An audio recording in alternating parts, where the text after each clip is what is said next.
Безопасные методы лечения кашля у детей. На прилавках аптек представлен широкий ассортимент лекарств, используемых при кашле у детей. Однако неоспоримым преимуществом народных средств является простота приготовления, и натуральные компоненты зачастую они включают продукты, которые есть в каждом доме. Стоит рассмотреть основные составляющие народных лекарств от кашля и принципы применения. Что такое кашель? Кашель является рефлексом, который необходим респираторной системе для поддержания проходимости просвета и очищения от слизи. Вместе с ней удаляются нежелательные чужеродные частицы. Это досадный и навязчивый симптом большинства заболеваний дыхательной системы. Вместе с тем кашель может говорить о поражении органов пищеварения, если ребенок страдает гастроэзофагальной рефлюксной болезнью, о сердечной недостаточности, эмоциональном напряжении. Кашель может быть продуктивным, влажным, непродуктивным, сухим. Влажный кашель сопровождает поражение дыхательной системы и обусловлен избыточной продукцией слизи клетками мерцательного эпителия. А сухой может появиться при патологическом процессе в респираторных органах или объясняться давлением на трахею и бронхи увеличенных лимфатических узлов, опухоли, забросом, пищевод желудочного содержимого. Такой кашель можно лечить народными средствами. Необходимость использовать какие-либо лекарственные средства, как аптечные, так и народные, возникает при трахеитах, бронхитах и других заболеваниях дыхательной системы, когда нужно снизить вязкость мокроты, упростить ее эвакуацию. Подавлять кашель, особенно если он сухой и длительное время не проходит, нельзя. Во-первых, он может быть симптомом серьезной патологии. Во-вторых, сложно рассчитать правильную дозировку, даже аптечные медикаменты должны быть строго дозированы согласно возрасту, весу ребенка. Наконец, есть ряд четких показаний для использования противокашлевых средств, и влажный или сухой кашель при респираторных инфекциях. Хронических патологиях бронхов и легких в них не входит. Народные средства, предназначенные для борьбы с кашлем, должны отвечать нескольким принципам: безопасность относительно содержания аллергенов и возможной передозировки, влияние на реологические свойства мокроты, уменьшение ее вязкости, улучшение отделения трахеобронхиального секрета для облегчения кашля. Так как средство предназначено для ребенка, оно не должно иметь выраженный неприятный вкус или запах. Компоненты и методы народных средств для лечения кашля. Лечение кашля у детей народными средствами проводится с помощью таких методов, как стимуляция кровообращения отвлекающими процедурами, компрессы, согревание ног в горячей воде, горчичники и ДР, растительные настойки, отвары, вдыхание пара с добавлением травяных компонентов и эфирных масел, разнообразные компрессы, то есть наложение на область грудной клетки и спины при кашле ткани, пропитанной каким-либо веществом, картофеля или творога, распространенный метод лечения.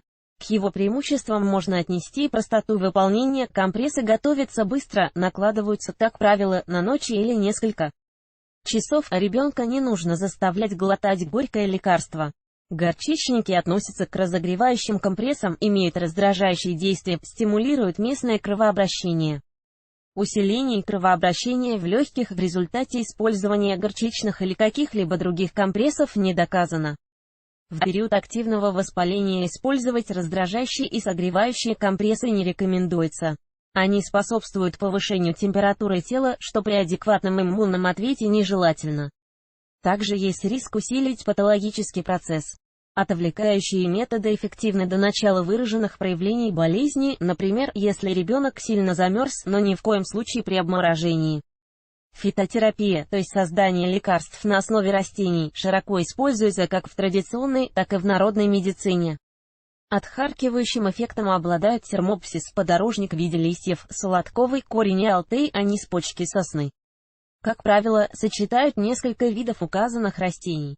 Полезным считается морковный сок. Лечить кашель народными средствами у детей наиболее результативно, выбирая фитотерапевтические средства.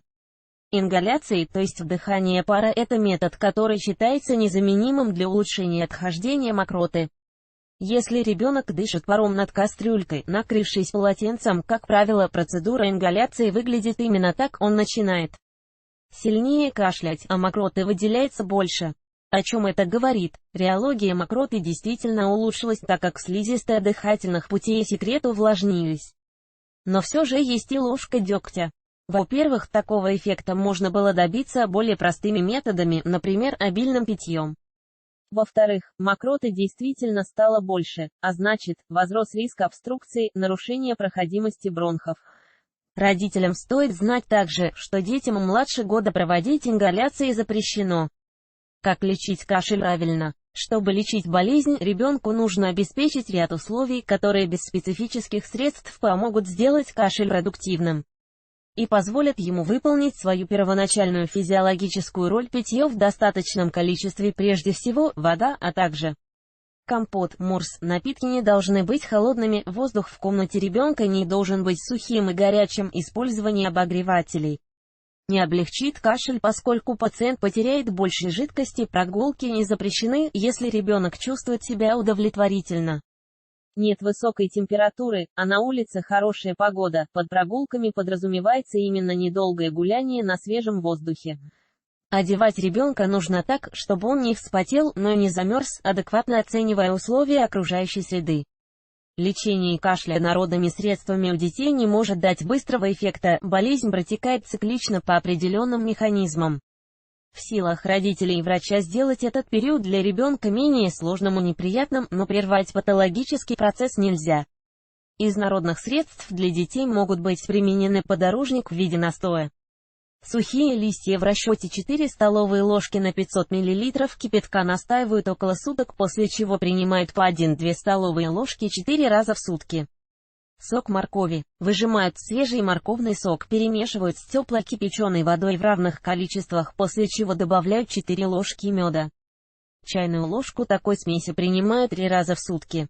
Грудной сбор. Можно купить готовый сбор в аптеке или составить его самостоятельно, взяв солодку, чабрец, подорожник, мать и мачеху и сосновые почки в одинаковых количествах.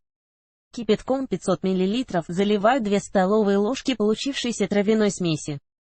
Настаивать нужно около 2 часов. Сбор употребляют за полчаса до приема пищи в количестве 150 мл 3 раза в сутки. Смесь молока, меда и масла. Это средство имеет приятный вкус, поэтому дети меньше капризничают. На стакан теплого молока требуется 1 чайная ложка меда и небольшой кусочек натурального сливочного масла. Выпить такое молоко полезно вечером перед сном. Растительная смесь. Алуты 1 столовая ложка, анис в виде семян половина столовой ложки, корень солодки половина столовой ложки, перемешиваются. Берется 1 чайная ложка получившейся смеси, после чего заливается стаканом кипятка и настаивается около часа. Процеженное средство 1 стакан принимается 3 раза в сутки, за полчаса до приема пищи. При лечении народными средствами необходимо соблюдать предосторожности, убедиться, что ребенок нормально реагирует на средства, у него нет аллергической реакции или реакции непереносимости в виде сыпи, затрудненного дыхания, расстройства стула, тошноты, рвоты. Перед применением необходимо проконсультироваться с педиатром и установить причину заболевания, возможные противопоказания.